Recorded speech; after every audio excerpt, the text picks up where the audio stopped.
Coucou les grands lots. Troisième jour de recherche, troisième après-midi, hein, j'ai pas passé non plus des journées complètes. Et enfin, je pense avoir trouvé. Waouh! Alors, toujours en suivant vos conseils, hein, parce que j'écoute ce qu'on me dit. J'ai ressecoué tout ça là. Non, le problème vient pas de là. C'est pas le souci. Le souci, il s'est niché. Alors, ouais, trop bien. Avec ma lampe, on y voit quelque chose. Donc, toujours sur la tresse principale, là. Ici, vous voyez, il y a des petites pattes en métal, là et là, qui servent à bloquer le réservoir. Eh bien, en fait, alors, je ne sais pas ce qu'on va voir. Ah, si, regardez bien, là, au bout. Les fils, j'ai enlevé la tresse. Les fils ont été... hop, petite mise au point. Les fils ont été abîmés parce qu'en fait, ça vient toucher là. Et alors, croyez-moi sur parole, en bougeant ça, et ben voilà, vous avez entendu. Voilà, ici, il y a un faux contact, les fils sont tout bouffés. Bah, en même temps, 40 km à tourner comme ça, je lui en veux pas. Hein, ben voilà, je vais isoler tous ces petits fils, un par un. Alors, j'ai essayé de le faire sans démonter mon réservoir. Honnêtement, là, je suis un beau feignant. J'ai pas du tout envie de me taper le démontage du réservoir de Misso. Je ne sais pas faire, et je ne ferai pas ce coup-ci. Je vais isoler mes petits fils tranquillement et normalement, on est reparti pour un tour, quoi. Hop là, petite mise au point. Voilà, donc je vous tiendrai au courant si ça tient, mais waouh, je crois avoir identifié la panne. Et encore un grand merci à tous ceux qui m'ont donné leur avis, soutenu, bref, dans leurs commentaires. C'était cool. Bah, c'est surtout cette vidéo pour que ça serve à d'autres possesseurs d'Astor ou de Sirio. Après un certain nombre de kilomètres, hein, c'est pas tout de suite. Alors pareil, hein, j'ai eu un commentaire génial qui me dit « beau tas de rouille ». Alors c'est vrai qu'elle est belle, mais clairement, c'est pas une moto qui depuis 3 ans dort au garage tous les soirs et sert à faire 50 km tous les week-ends.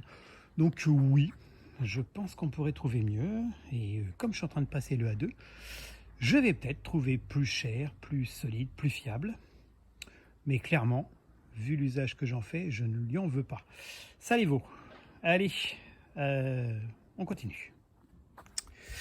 Eh bien écoutez, je suis trop content. Je viens d'identifier le responsable, j'allais dire le coupable. Non, il est coupable de rien du tout.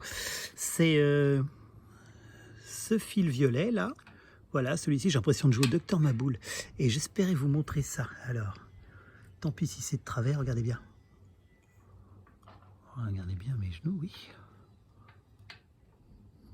Allez, ma belle. Bah écoutez, on la refait.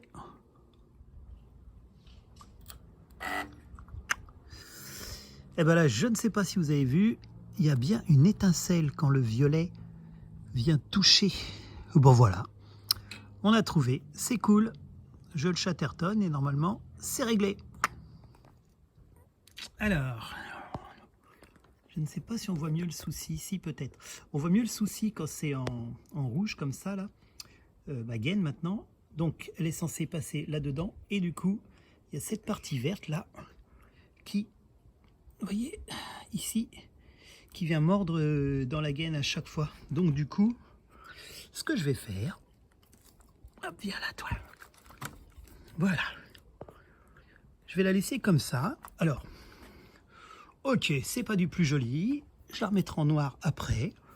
Je pense que ce qui serait top, c'est aussi sur celle-là là, qui est au bout de mon doigt, mettre un petit coup de pince pour la relever, mais du coup, normalement, là, j'aurai plus ce problème. Ok, si ça choque quelqu'un, je vais la remettre en noir. Mais voilà, c'était mon petit... petit raccommodage, mais voilà, c'est un problème sur l'Astor qui peut arriver, l'usure ici de la petite patte métallique. Et puis du coup, je vais mettre aussi un petit coup de... je sais pas si vous avez ça comme problème, cette vis là, elle ne tient jamais, ça saute toujours, donc du coup là, je vais mettre juste un petit coup de chatterton entre les deux ici, pour fixer un peu, parce que sinon c'est toujours en train de se balader, ça sert à rien. Bon voilà, c'était une petite astuce comme ça. Et ben écoutez, il ne reste plus qu'à remonter ça et à rouler. Génial, à bientôt les grands loups. Et bien voilà les grands loups, c'est fini pour cette aventure. Regardez ça. Hein, ça fonctionne. Plus de soucis. Je peux secouer ça maintenant. Il n'y a plus de problème. Ben voilà. Misso est reparti pour de nouvelles aventures. Et puis j'en ai juste profité pour mettre un petit frein ici, là.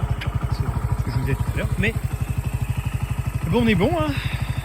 Il n'y a plus que son ralenti qui est à régler, mais je pense que c'est un rapport avec ce voyant moteur là toujours allumé. Je vais regarder du côté de la sonde lambda, mais enfin ça n'empêche pas de rouler hein, pour le moment. Donc voilà, Misso avec ses 40 000 km, un peu ou prou, 3 ans d'existence. Et bon, on est reparti pour de nouvelles aventures. Peut-être un voyage en Belgique là, dans les jours qui viennent. Bon. Et ben c'était cool, c'était sympa comme recherche de panne. À bientôt les grands lots.